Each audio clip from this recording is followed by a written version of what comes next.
नमस्कार मैत्रिणींनो, मी Jayashree home kitchen मध्ये तुमचं मनपूर्वक स्वागत आहे। आज आपण बघणार आहोत गरमागरम कांदा भजी। तर बनवायला सुरुवात करूया। तर इथे मी 2 वाटी बेसन घेतलेलं आहे आणि छानपैकी हे चाळून घेतलेलं आहे। यामध्ये आपल्याला भरपूर सारा घालायचा आहे बारीक उभा पातळ चिरलेला कांदा। तर इथे बघू शकता मी एक मोठी प्लेट भरून कमीत कमी ही 4 कांदे आहेत आणि ही पातळ उभे कापून घेतलेले आहेत, हे मी यामध्ये घालणार आहे। त्याचबरोबर यामध्ये हिरवी मिरची घालणार आहे। कमी तिखट असल्यामुळे थोडी मी जास्त घेतलेली आहे।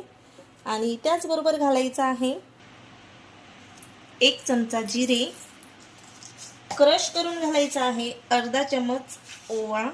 तर इथं ओवा घेतलेला आहे मी, छान असा क्रश करायचा आहे हातावर आणि ते सुद्धा यामध्ये घालायचं आहे। चवीनुसार जाणार आहे मीठ,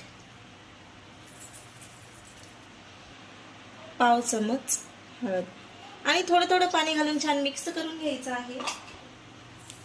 सर्वप्रथम आपल्याला हे छान असं मिक्स करून घ्यायचं आहे।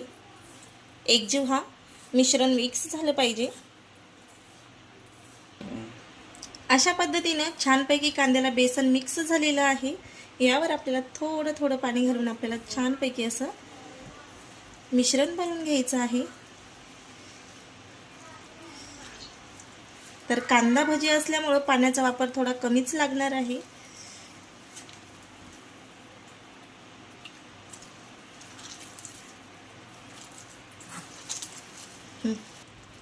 तर अशा पद्धतीचं आपलं मिश्रण बनवून झालेलं आहे आणि या ग्लासाने मला तुम्ही इथं बघू शकता अर्धा ग्लास पाणी लागलेलं आहे भिजवण्यासाठी।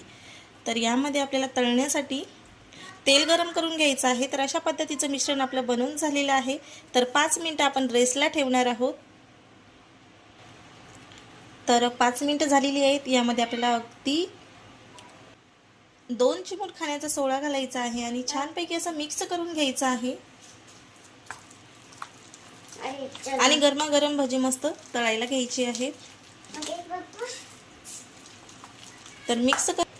तर तेल सुद्धा आपलं कडकडीत मस्त तपलेलं आहे आणि गरमागरम कुरकुरीत अशी आपली कांदा भजी बनवायला सुद्धा तयार आहेत। तर अशा पद्धतीने आपल्याला टाकून घ्यायची आहेत।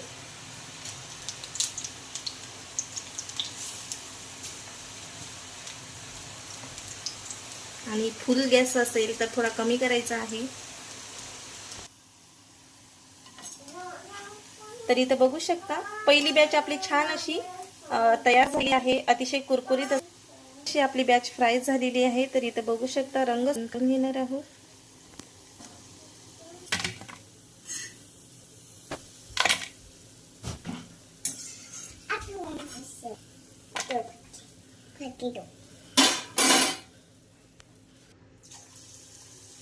तर अशा पद्धतीने आपल्याला असे दूर पाकळ्या अशा खोलल्या की आपल्याला ही कांदा भजी टाकायची आहेत, म्हणजे जेणेकरून कुरकुरीत अशी तळल्या जातील। तर इथं बघू शकता अशा पद्धतीने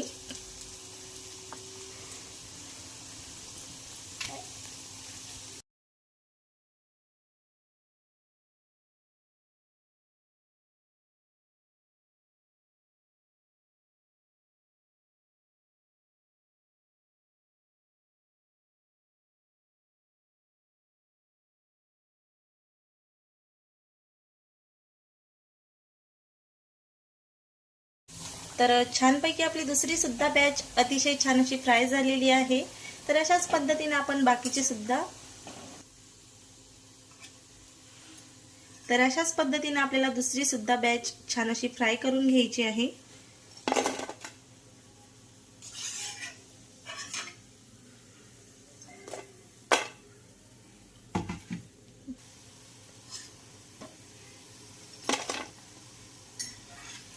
तर अशाच पद्धतीने आपण बाकीची सुद्धा भजी फ्राय करून घेणार आहोत।